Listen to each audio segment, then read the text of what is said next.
మీ business ఏదైనా మీ ఊర్లో promotion చేయాలంటే అది సుమన్ టీవీతోనే సాధ్యం. ఇప్పుడే సంప్రదించండి. నమస్తే, వెల్కమ్ టు సుమన్ టీవీ. కొన్ని రోజుల క్రితం అంటే పాకిస్తాన్ కి భారత్ మధ్య యుద్ధం జరుగుతుంది. ఈ నేపథ్యంలో ఇటు భారత సైన్యం కూడా మాజీ సైనికులు ఇటు యువత కూడా ఆర్మీలోకి రావాలని పిలుపునిచ్చిన నేపథ్యంలో అసలు ఏం జరగబోతుంది యుద్ధం మళ్ళీ మొన్నటిదాకా యుద్ధం జరిగింది. నిన్న ట్రంప్ దానికి మధ్యలో జోక్యం చేసుకొని పాక్ భారత్ మధ్య ఇరు దేశాలకి షహీద కూర్చారు. మరి యుద్ధం ఒకవైపు ఏమో భారత్ మన ఆపరేషన్ సింధూర్ కొనసాగుతుందని చెప్తున్నారు, ఒకవైపు ఏమో యుద్ధం ఆగిందని చెప్తున్నారు. అసలు ఏం జరగబోతుంది అని తెలుసుకునే ప్రయత్నం చేద్దాం. మనతో పాటు మా మాజీ సైనికులు వాళ్ళని అడిగి తెలుసుకునే ప్రయత్నం చేద్దాం అంటున్నారండి. ఒకసారి మనతో మాట్లాడడానికి మాజీ ఆర్మీ రిటైర్డ్ ఉద్యోగులు ఉన్నారు. వారిని కలిసి అసలు యుద్ధం జరుగుతున్న నేపథ్యంలో ఏం జరగబోతుంది, మరి ముందు ఏ విధంగా ఉండబోతుంది అని చెప్పేసి మనతో మాట్లాడడానికి రిటైర్డ్ ఆర్మీ ఆఫీసర్స్ ఉన్నారు, అడిగి తెలుసాం. సార్ నమస్తే. ముందుగా మీకు అంటే యుద్ధం జరగబోతుంది, మధ్యలో సైనికులు కూర్చోడానికి ట్రంప్ కూడా దీన్ని ఇనిషియేటివ్ తీసుకున్నారు. అసలు ఏం జరగబోతుంది అసలు? ముందుగా నమస్కారం సుమన్ టీవీ ప్రేక్షకులందరికీ. నా పేరు కొమ్ము కేశవరావు. నేను భారత వైమానిక దళం అంటే ఇండియన్ ఎయిర్ ఫోర్స్ లో 23 సంవత్సరాలు పనిచేసి మహబాద్లో స్థిరం నివాసం ఏర్పడుతూ మాజీ సైనికుడిగా ఉన్నాను. ప్రస్తుత తరుణంలో మనం చూసినట్లయితే ఈ పెహల్గాంలో 27 మంది అమాయక సాధారణ తోబుట్టుల సింధూరాలను తుడిచేసిన ఉగ్రమూకలపై మన భారతదేశము కేంద్ర ప్రభుత్వము నరేంద్ర మోడీ గారి నాయకత్వాన త్రివిధ దళాలకు పూర్తి స్వేచ్ఛనిచ్చి ఆపరేషన్ సింధు పేరిట ఉగ్రమూకల స్థావరాలపై విరోచితంగా బాంబార్డింగ్ చేసి భారతీయ సైన్యం అంటే ప్రపంచంలో ఒక చరిత్ర.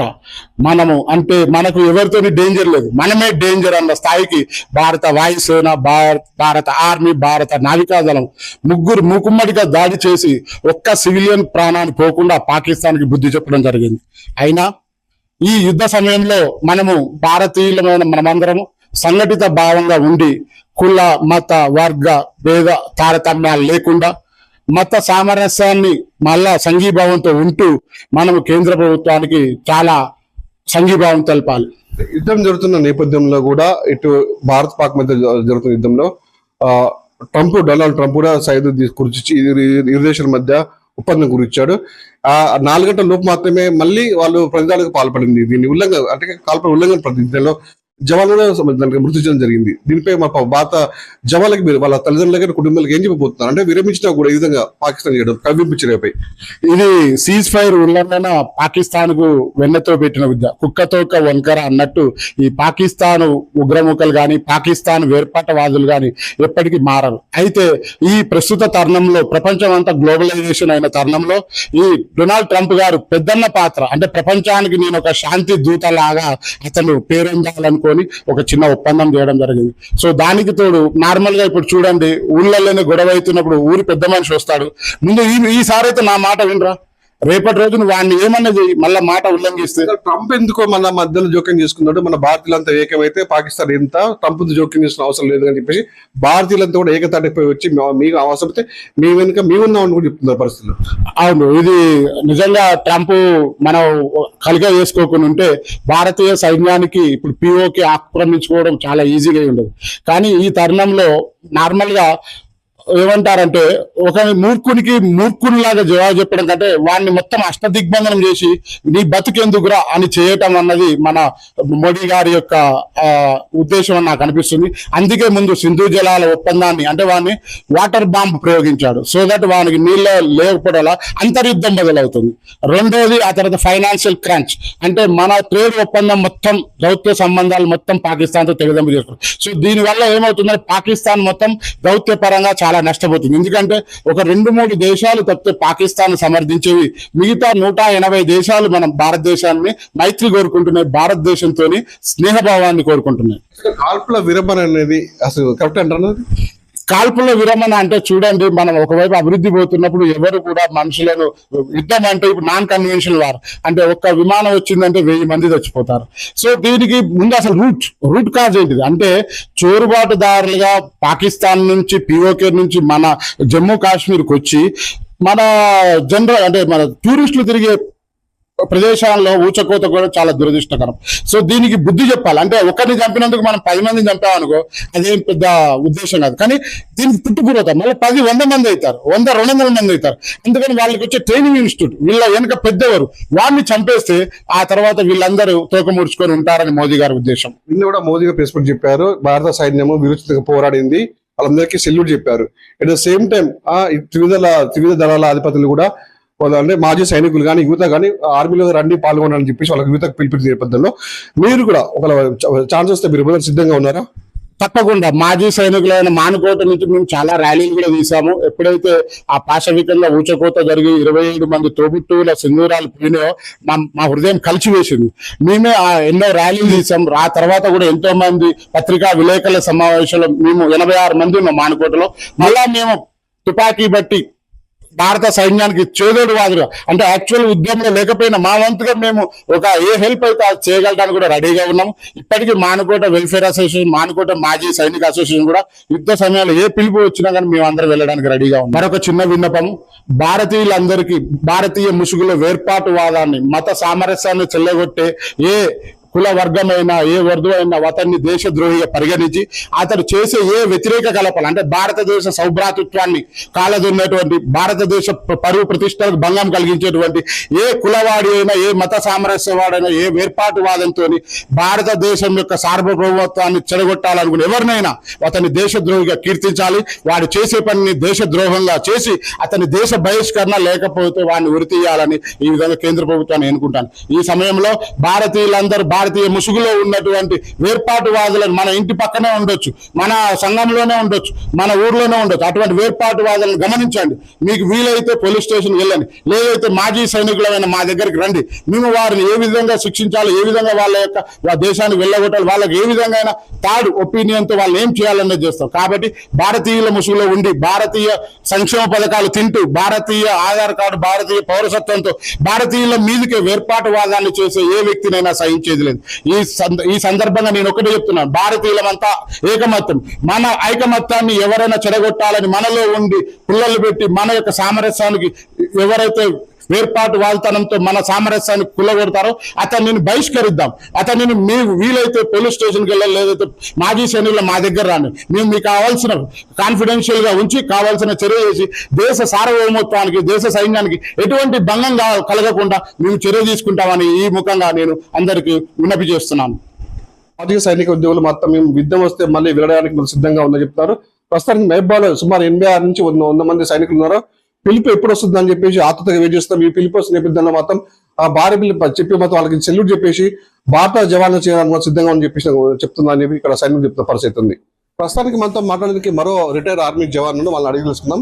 అంటే ఒకవైపు ఈ యుద్ధంలో సంబంధించినటువంటి కాల్పుల విరమణ ఒకవైపు అయితే ఉల్లంఘన ఒకవైపు జరిగింది. నిన్న కూడా ప్రధానమంత్రి మోడీ కూడా ప్రెస్ మీట్ పెట్టి కూడా భారత సైనికులు మొత్తం వీర జవాన్లకు మాత్రం వాళ్ళు జోహాలు అర్పించారు. అందరూ ఒక సెల్యూట్ చేసిన పరిస్థితిలో రిటైర్డ్ ఆర్మీ ఉద్యోగస్తులు ఏమనుకుంటున్నారో మనతో వస్తే వాళ్ళని మాట ప్రయత్నం చేద్దాం. సార్ నమస్తే. ఇప్పుడు యుద్ధం జరుగుతుంది, ఒకవైపు కాల్పుల విరమణ అంటున్నారు, ఒకవైపు కాల్పుల ఉల్లంఘన కూడా జరిగింది. అంటే మీరు ఏమంటారు సార్? అసలు మీరు కాల్పుల విరమణ పాకిస్తాన్ను ఒక బూచి లాంటిది. ఎందుకంటే పాకిస్తాన్ నక్కజిత్తులు యుద్ధం లోపల యుద్ధం చేయదు. ఎందుకంటే డైరెక్ట్గా ఎప్పుడు యుద్ధం చేయదు ఏ కంట్రీతో, ఎక్కువ మన భారతదేశంతోనే. అందులోపల వాళ్ళకే పడదు. ఇప్పుడు బలూచిస్తాన్ అనే తీవ్రవాదులు కూడా వాళ్ళు పాకిస్తాన్ లోపల మాకు ఒక రాజ్యం కావాలి, మేము కూడా సపరేట్గా అవుతాను అని. మీ పేరేంటి? మీరు అప్పుడు ఏ సంస్థలు చేశారు?